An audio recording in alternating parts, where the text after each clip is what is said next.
दरवाजे की डोरबेल बजती है तो पिंकी नाम की एक महिला जाकर दरवाज़ा खोलती है तो सामने देखती है कि उसका ड्राइवर, जिसका नाम हैप्पी है, वो खड़ा हुआ है। और उसके बाद उससे बोलती है कि ये कोई टाइम है आने का? तुम्हारे जो मालिक है वो तो न जाने कब के गाड़ी चलाकर अपने काम पर जा चुके हैं और तुम इतनी लेट आए हो। और उसके बाद वह ड्राइवर कहता है कि मैंने मैम साहब जी बता दिया था साहब को कि मैं आज लेट आऊँगा। तो उसके बाद मालकिन कहती है ठीक है अंदर आ जाओ। और उसके बाद मालकिन उसको चाय देती है, वह चाय पीने लगता है और मालकिन अपने बेड में चली जाती है, बेडरूम में, और वहाँ से आवाज़ लगाती है और अपने ऊपर के जो कपड़े हैं, ब्लाउज वगैरह उतार रखे थे, और जैसे ही आवाज़ लगाती है कहती है कि मेरी कमर में दर्द हो रहा है, मेरा थोड़ा तेल की मालिश कर दो। तो यह जो ड्राइवर होता है अंदर जैसे जाता है, इसको नॉर्मल बात लग रही थी, लेकिन जैसे ही बेडरूम के अंदर झांकता है तो मालकिन ऊपर के कपड़े उतार कर बैठी हुई थी। अब तो यह 27 साल का ड्राइवर, मालकिन 43 साल की। तो दोस्तों अब यहाँ पर वह मालकिन फिर से कहती है कि मेरी कमर में ये थोड़ा सा तेल लगा देना, मेरा थोड़ा दर्द हो रहा है कमर में। अब तो ड्राइवर अपनी चाय के प्याली को एक साइड में रखता है और तेल लेकर के, तेल लगाने के लिए हाथ में तेल रख करके लगाने लगता है। हाथ कांप रहे थे, डर लग रहा था उसको, लेकिन मालकिन का ऑर्डर था। और उसके बाद दोस्तों यहाँ पर जैसे वह तेल लगाने लगता है तो अब वह जो मालकिन होती है उसका हाथ पकड़ लेती है।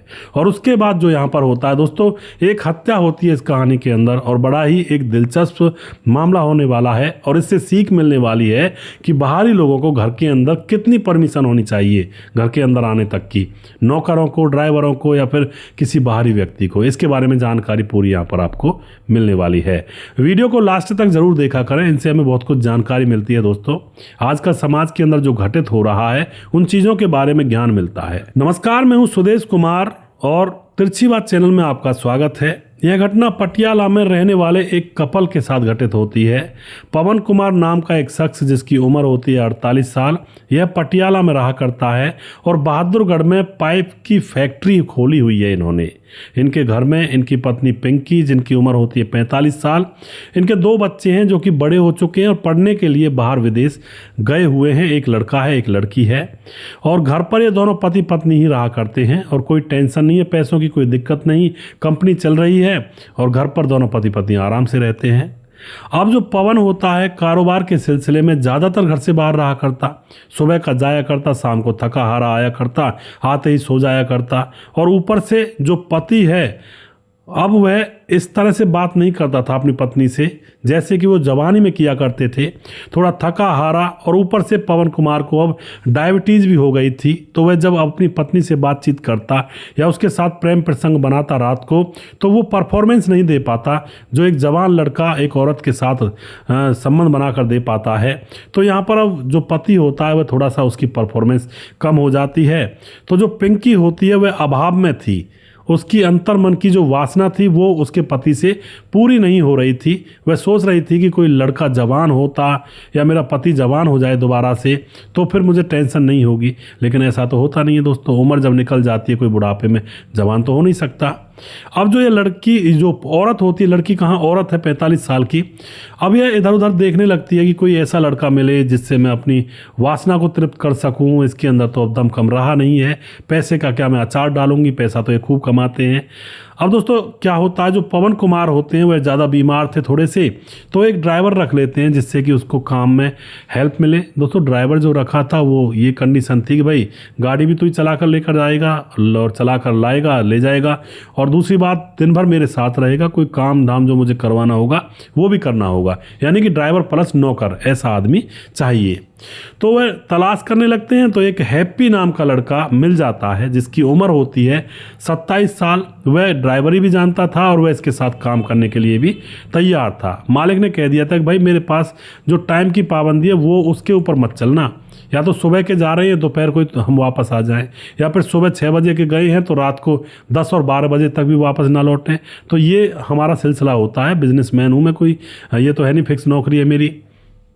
ड्राइवर कहता कोई दिक्कत नहीं है जी, और मेरा भी कोई नहीं है, मैं अपने मामा के यहाँ पर रहता हूँ, ना शादी हुई है ना कुछ, मुझे कौन सा घर बीवी बच्चों के पास जाना है। तो उसको रख लिया जाता है।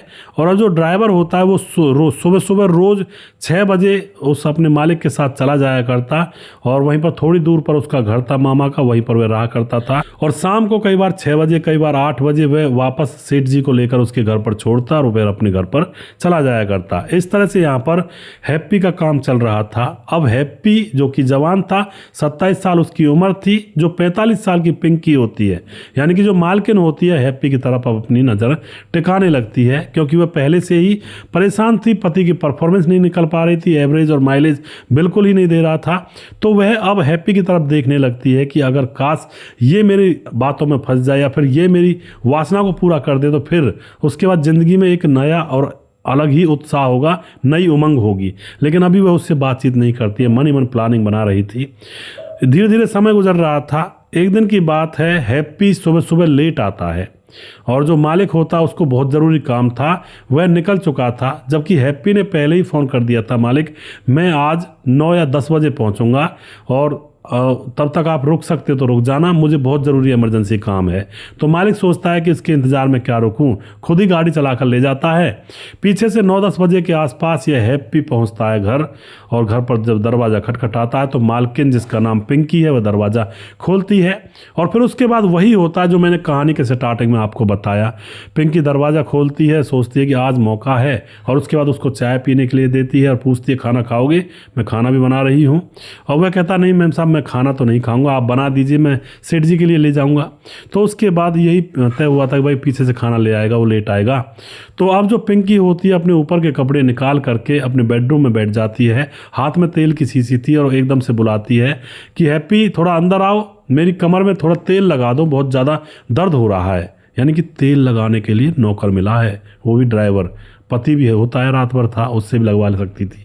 लेकिन अब यहाँ पर हैप्पी अब अंदर चला जाता है। अंदर जाते ही उसको ऊपर से निर्वस्त्र देख करके अब हैप्पी का तो हैप्पा निकल जाता है दोस्तों, कांपने लगता है, हाथ कांपने लगते हैं उसके, क्योंकि जहाँ वहाँ पर नौकरी कर रहा था, अब ऐसा ना हो कहीं नौकरी छूट जाए, बड़ी अच्छी नौकरी है, 20,000 रुपये मिलते हैं। अब तो वह देखता रहता है, आगे कदम नहीं बढ़ रहे थे, लेकिन मालकिन बार बार कह रही थी कि जल्दी आओ, मुझे थोड़ा तेल लगा दो, फिर उसके बाद मुझे काम भी करना है, मुझे कमर में दर्द हो रहा है। अब वह कांपते कांपते हाथों से तेल लगाने लगता है। थोड़ी देर के बाद वह मालकिन जो होती है हैप्पी का हैप्पा पकड़ लेती है, और उसके बाद दोस्तों यहाँ पर वही होता है जो नहीं होना चाहिए था। जो यह मालकिन थी आज अपनी सारी तृप्ति इस नौकर से करती है, और बहुत ही खुश हो जाती है कि आज ज़िंदगी में सुख मिला जो मिलना चाहिए था। अब तो आज इनका कांड कवाड़ा हो चुका था। तो मालकिन जो होती है अब रोज़ रोज़ इंतज़ार करती कि किसी तरह से ये हैप्पी फिर से आए मेरे पास, और ऐसा होता भी है।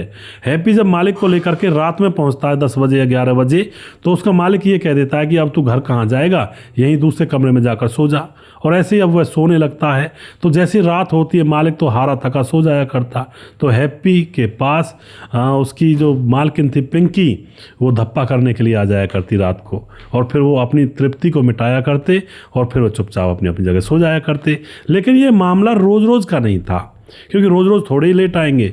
अब रोज़ रोज़ का मामला नहीं था, तो हैप्पी और उसकी मालकिन पिंकी आपस में बातचीत करते हैं कि यार ऐसा मामला होना चाहिए जो रोज़ रोज़ हम मिल सके, जिससे कि हम एक दूसरे के लिए तरसें ना।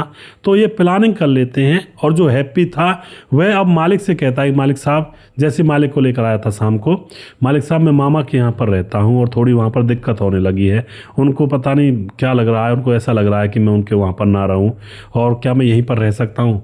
तो जो मालिक होता है पवन कुमार, वह कहता है कि हाँ हाँ क्यों नहीं, यहाँ पर रहोगे तो फिर मैं सुबह लेट भी नहीं होऊंगा तुम्हारे इंतज़ार में, बहुत अच्छा रहेगा ये तो, यहाँ पर बहुत सारे कमरे हैं, और किसी एक कमरे को ले लो और उसमें रहो, बहुत अच्छा रहेगा। मालिक को क्या पता था दोस्तों यहाँ पर ये क्यों रह रहा है, अब तो भेद आगे ही खुलेगा ना। तो अब तो यह हैप्पी वहीं पर रहने लगता है, और अब तो रोज़ रात का यही सिस्टम होता है। रात को वह जो हैप्पी की मालकिन पिंकी होती है, हैप्पी के पास धप्पा मारने के लिए चली जाया करती, और फिर ये दोनों रात भर संबंध बनाया करते और टाइम देख करके अपने अपने कमरे में चले जाया करते। अब इधर जो मालिक होता उसको 2 महीने के बाद कुछ अटपटा सा लगता है कि यह जो मेरी पत्नी पिंकी है, पहले तो कभी कभार मेरे पास आ जाया करती थी और मुझसे संबंध बनाने की गुजारिश भी किया करती थी कि भाई, लेकिन अब तो ये आती नहीं है मेरे पास, बिल्कुल एक बार भी नहीं कहा ना इसने 2 महीने में। और दूसरी बात, ये खुश भी बहुत रहती है, वरना तो पहले तो ये चिढ़ जाया करती थी जब मैं मना कर दिया करता था संबंध बनाने के लिए। अब क्या हो गया ऐसा, तो उसको शक होने लगता है कि भाई घर के अंदर जवान लौंडा है और मेरी पत्नी जो कि इन चीज़ों से फिलहाल परेशान थी, कुछ ना कुछ तो गड़बड़ है। तो आज रात वह सोने की एक्टिंग करता है और चुपचाप जागा रहता है। और दोस्तों जैसे ही रात को 12 बजते हैं, 12 बजे ही उसको कुछ खटपट सुनाई देती है अपने उस ड्राइवर हैप्पी के कमरे के अंदर। तो चुपके से बिना चप्पलों के दबे पांव उस कमरे की तरफ जाता है। जाकर के देखता है कि उस कमरे में से उसकी खुद की पत्नी पिंकी की और उसके ड्राइवर हैप्पी की अजीब अजीब सी आवाज़ें आ रही हैं।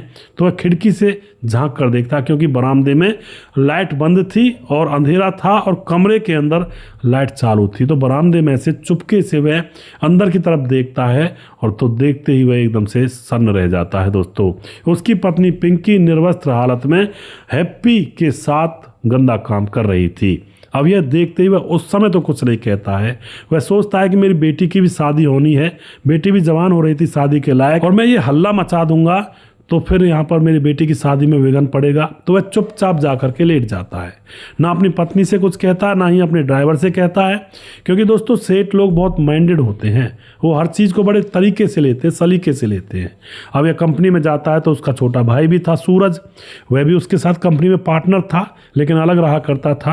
अब उससे जा कर के वह रोने लगता है कि देख, मैंने घर के अंदर ना पैसों की कमी छोड़ रखी, ना मेरे पास किसी और चीज़ की कमी है, और मैं थोड़ा बीमार क्या पड़ गया, शुगर क्या हो गई, मेरी पत्नी दूसरे के साथ मुंह लड़ाने लगी। छोटा भाई गुस्से में आ जाता है, पूछता कौन है वो, तो ये कहता है कि वो ड्राइवर है ना मेरे साथ, ये बैठा बाहर हैप्पी, इसके साथ रात को मुंह काला करती है, मेरे घर पर रहता है। अब तो वह छोटा भाई भी समझदार था, उसने भी एकदम से कोई कदम नहीं उठाया।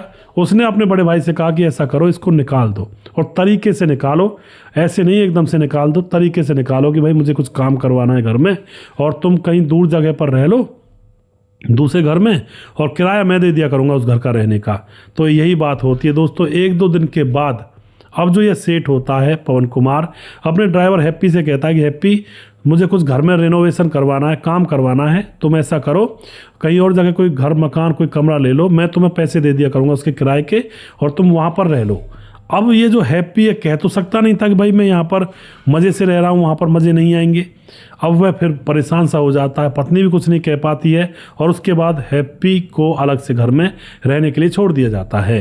अब काफ़ी दिन हो चुके थे, हैप्पी तुरंत वहाँ पर आ जाया करता ड्राइवरी करने के लिए, लेकिन अब वह अपनी मालकिन से मिल नहीं पा रहा था। बड़ी परेशानी, बड़ी हैरान कि क्या करूं, कैसे करूं। एक दिन की बात है, वह सोचता है हैप्पी कि आज अगर मैं लेट जाऊंगा तो मालिक तो काम पर निकल जाएंगे और मैं घर पर रह जाऊंगा, फिर मैं मालकिन के साथ अपनी वासना को पूरा करूंगा, काफ़ी दिन हो गए हैं। तो वह ऐसा ही करता है, वह लेट आता है और उसकी पत्नी के साथ यानी कि मालकिन के साथ खूब मौज मस्ती करता है। और जब वह लेट आया करता था तो मालकिन अपने पति पवन कुमार से कह दिया करती थी कि जो हैप्पी है वो बाद में आएगा तो खाना मैं ताज़ा करके पहुंचा दूंगी, तुरंत तभी बना करके, और वरना तो खाना तुरंत साथ में भेजा करती थी उन दोनों के। तो अब यहाँ पर पवन कुमार जो होता हुआ तो फैक्ट्री में था, कंपनी में, पीछे से हैप्पी और जो उसकी पत्नी थी दोनों हैप्पी का खेल खेल रहे थे। और अब यहाँ पर एक दूसरे की वासना को तृप्त करने के बाद जो पिंकी होती है खाने का डब्बा बांधती है अपने पति के लिए और दे देती है हैप्पी के हाथ में कि ये लो खाना दे देना अपने मालिक को।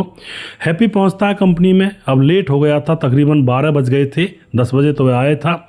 अब लेट हो जाता है तो वहाँ पर जो उसका मालिक होता है पवन कुमार, वह सोचता है कि आज मौका है और फिर वहाँ पर उसको डांटने लगता है कि तुम लेट आते हो, इस तरह से कैसे काम चलेगा, मेरा सारा काम खराब हो गया और अब तुम ऐसा करो कहीं और नौकरी देख लो, मैं कोई और ड्राइवर रख लूँगा, क्योंकि मौका मिल गया और मौके की तलाश में होता।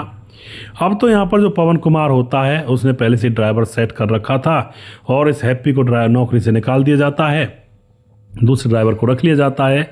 अब हैप्पी परेशान हैरान तुरंत वह वापस जाता है, मालकिन से मिलता है क्योंकि वहाँ पर मालिक तो था नहीं, उससे कहता है कि ऐसा हो गया मेरे साथ, मैं तो नौकरी से निकाल दिया। तो मालकिन जो पिंकी होती है वह एकदम से मुस्कुरा जाती है, अब कहती है कि अब तो और भी अच्छा है, तो मैं 20,000 रुपये मैं दिया करूँगी और तुम एक घर किराए पर ले लो, वहाँ पर रह लिया करना, और जब तुम्हारे मालिक सुबह सुबह निकल जाया करेंगे उसके बाद हमारा और तुम्हारा ही राज रहेगा। अब तक तो तुम मालिक के साथ घूमते थे, मिलने का भी मौका हमें नहीं मिलता था, लेकिन अब तो तू खुला सांड बन गया, अब तो तुझे कोई टेंशन ही नहीं होनी चाहिए, रो क्यों रहा है, मैं तुम्हें पैसे दूंगी। अब तो वह खुश हो जाता है हैप्पी भाई, अब तो काम भी नहीं करना, बस मज़े मज़े लेने हैं, पैसे भी आएंगे, मज़े लेने हैं। तो इस तरह से अब दोस्तों अब तो यह काम और ज़्यादा होने लगता है। जैसे मालिक वहाँ से निकलता, पीछे से मालकिन अपने ड्राइवर उसको मतलब जो हैप्पी था उसको बुला लिया करती और पूरे दिन भर कर्म कांड यहाँ पर चला करते और पूरी खुन्नस मिटाई जा रही थी दोनों की। अब क्या होता है दोस्तों, धीरे धीरे समय गुजरता है तो जो पवन कुमार होता है उसको शक हो जाता है कि भाई हैप्पी मेरे घर पर आता है, क्योंकि किसी पड़ोसी ने शायद इशारा दे दिया हो। तो अब अपनी पत्नी से झगड़ा करने लगता है और जैसे ही वो अपनी पत्नी से झगड़ा करता है, रोज़ रोज़ इनके झगड़े होने लगते हैं, तो पिंकी अपने पति से परेशान हो जाती है और फिर रूठ करके मायके चली जाती है। घर पर अकेला सेठ रह जाता है पवन कुमार। अब जैसे ही पिंकी रूठ करके मायके चली गई थी तो 2-3 दिन के बाद पिंकी के पास फ़ोन आता है और उससे कहा जाता है कि घर आ जाओ, तुम्हारे पति पता नहीं कहाँ चले गए हैं, क्या तुम्हारे पास आए हैं क्या। जो पिंकी होती है वो कहती नहीं, मेरे पास तो नहीं आए हैं। वापस आती है, आकर देखती है पति गायब हैं। पुलिस ढूंढ रही थी इधर उधर, कहीं भी कोई पता नहीं मिल रहा था, क्योंकि बड़ा सेठ था तो पुलिस का मामला भी थोड़ा ज़्यादा बनता है। लेकिन अब जो पुलिस होती है पूछताछ करती है इससे कि कहाँ गया होगा, तो यह कहती है पिंकी मुझे नहीं पता जी, हमारा झगड़ा हुआ था, मैं तो मायके चली गई थी, उसके बाद मुझे नहीं पता, मेरी बात भी नहीं हुई इससे। अब जो पुलिस होती है पूछताछ करते करते, अब जो छोटा भाई होता है पवन कुमार का, जिसको अपनी पत्नी का पूरा कर्म कांड बताया था पवन कुमार ने, वह छोटा भाई सामने आता है और वह सामने आकर के अब पुलिस को बताने लगता है कि मेरे भाई परेशान थे अपनी पत्नी से, क्योंकि उनकी पत्नी ड्राइवर हैप्पी के साथ मुंह काला किया करती थी और मेरा भाई यह सब कुछ देख करके जला करता था, अंदर ही अंदर उसके मन में परेशानी थी और इन दोनों के झगड़े हुआ करते थे। यह बात जब पुलिस को बताई जाती है तो पुलिस को तो भाई इतना सा क्लू मिलना चाहिए, फिर तुरंत उस हैप्पी को और इस मालकिन पिंकी को उठा लिया जाता है। अच्छी तरह से इनके ऊपर खातिरदारी जब की जाती है तो ये एकदम से उगल देते हैं कि हमने ही किया है जी। साजिश के तहत पिंकी अपने मायके गई थी और साजिश के तहत पीछे से हैप्पी रात के समय पवन कुमार के घर में घुसा था अपने एक दोस्त को लेकर के, और फिर उसकी सोते की हत्या करने के बाद उसके शव को गाड़ी में डाल करके वह नदी में बहा आते हैं दोस्तों। और उसके बाद सोचते हैं कि अब मामला सेट हो गया है, अब सारी प्रॉपर्टी मालकिन पिंकी के नाम आएगी और मालकिन मुझसे हो सकता है शादी कर ले, और शादी भी ना करे तो मज़े तो मेरे हैं ही, मालकिन का ड्राइवर बन जाऊंगा। इस तरह से इनकी प्लानिंग थी दोस्तों। सारा भेद खुल जाता है और इसके नौकर हैप्पी को और उसका दोस्त था उसको पकड़ा जाता है और इस मालकिन पिंकी को पकड़ा जाता है और इन सबको जेल में डाला जाता है। बसा बसाया घर, पैसे की कोई कमी नहीं, लेकिन फिर भी कई बार औरतें ऐसा डिसीजन ले लेती हैं जो ना रखा जाता ना उठाया जाता। क्या कमी थी इस औरत को, इसको कोई कमी तो नहीं थी पैसे की, लेकिन एक वासना की तृप्ति इसकी नहीं हो रही थी और वो भी 45 साल की उम्र में। तो दोस्तों आप क्या कहना चाहोगे इस मामले के बारे में। मैंने कल भी एक बात कही थी कि बुढ़ापे तक ये वासना जो होती है इंसान का पीछा नहीं छोड़ती। आप सोचते होंगे 60 या 70 का इंसान जब हो जाता है तो उनको इन चीज़ों से कोई मतलब नहीं रहता होगा, लेकिन ये गलत है। उनको मतलब रहता है और ज़्यादा मतलब रहता है बुढ़ापे में तो, और ज़्यादा वासना जोर पकड़ती है, क्योंकि काम धंधा तो कुछ होता नहीं और खाली दिमाग शैतान का घर होता है। जितना खाली रहता है इंसान उतना ही वासना उसके अंदर जागृत होती है, और जितना काम में लगा रहता है इस वासना की तरफ इंसान ध्यान भी नहीं देता है। तो दोस्तों आप जो भी कुछ कहना चाहते हैं अपनी राय कमेंट बॉक्स में लिख सकते हैं। और वीडियो के लास्ट में कुछ भाइयों के नाम लेना चाहूँगा जो हमारे वीडियोज़ को देखते हैं और हमें खूब सपोर्ट करते हैं। और इस कहानी से एक सीख ये भी मिलती है भैया, कोई ड्राइवर हो या फिर अपना कोई नौकर हो या कोई भी हो, घर के अंदर तक एंट्री ज़्यादा ना दें, ना ही अकेले में घर भेजें और ना ही अकेले में अपनी पत्नी के साथ कहीं शॉपिंग वगैरह करने के लिए भेजें, क्योंकि मामला बहुत गमगीन हो जाता है। आज के दौर में औरत और आदमी, जो पराया आदमी होता है और औरत, इन दोनों का मिलना इस तरह से होता है जैसे आग और पेट्रोल, थोड़ी सी नज़दीकी आपने बढ़ाई और ब्लास्ट होना पक्का है। तो कलयुग चला हुआ, कलयुग के कलिकाल में थोड़ा सा सावधानी रखें तो घर बसा रहेगा। थोड़ी सी ढील दे दी तो घर को बिगड़ने में टाइम नहीं लगता है, कभी भी कुछ भी हो सकता है। तो मैं नाम लेना चाहूँगा लोगों के जो आप लोग हमें देखते हैं। हमारे साथ हैं कमलेश प्रधान। भाई साहब आपकी कहानी बहुत अच्छी लगती है जी, और इस कहानी से बहुत बड़ी सीख भी मिलती है। जय श्री राम। हम सुवासरा तहसील से हैं जी और हमारा ज़िला मंदसौर है। बहुत बहुत धन्यवाद करते हैं कमलेश जी, आपका बहुत बहुत धन्यवाद। उसके बाद समाधान पाटिल जलगांव महाराज से कमेंट करते हैं। मनोज श्रीवास्तव जी कहते हैं आपकी कहानी बहुत मार्मिक है। माँ एक अक्षर की होती है और मामा दो माँ के बराबर होता है, लेकिन मामा ने बहुत घटिया काम किया। और जय श्री राम, गोपालगंज बिहार 28 वार्ड नंबर 23, बहुत बहुत धन्यवाद करते हैं जी। सुरेश पासवान कमेंट करते हैं। धीरज बनवाल, मामा था या कंस, मामा तो हो ही नहीं सकता। जी बिल्कुल धीरज भाई। सुजीत कुमार हमारे लगातार कमेंट करते हैं। राधे राधे गुरु जी नमस्कार। राम गोसाई हमारे लगातार कमेंट करते हैं। प्रदीप यादव कमेंट करते हैं। विंध्याचल राजवार कमेंट करते हैं। मुकेश कुमार यूपी तरासी से। सुमेर एस कमेंट करते हैं। चरणजीत दहिया कमेंट करते हैं। मोनू जैन है। रविंद्र भटौरिया सुपर कहानी, राम राम जी भाई साहब, राम राम भाई साहब जी। और उसके बाद सूरज डी हमारे भाई फिजी से कमेंट करते हैं। राधे श्याम शर्मा से जयपुर राजस्थान से। राजकिशोर चौरसिया महाबलेश्वर महाराज से। और उसके बाद हमारे साथ दुर्योधन भाई कमेंट करते हैं। छगनदास खारडा बांध राजस्थान से कमेंट करते हैं। सुशील चौधरी हमारे भाई लगातार कमेंट करते हैं। और जिस भाई का नाम रह गया उस भाई का नाम अगले वीडियो में ज़रूर लूँगा और अगला वीडियो बहुत जल्दी फिर से लेकर आऊँगा। तब तक आप खुश रहें, सावधान रहें। जय हिंद, जय भारत।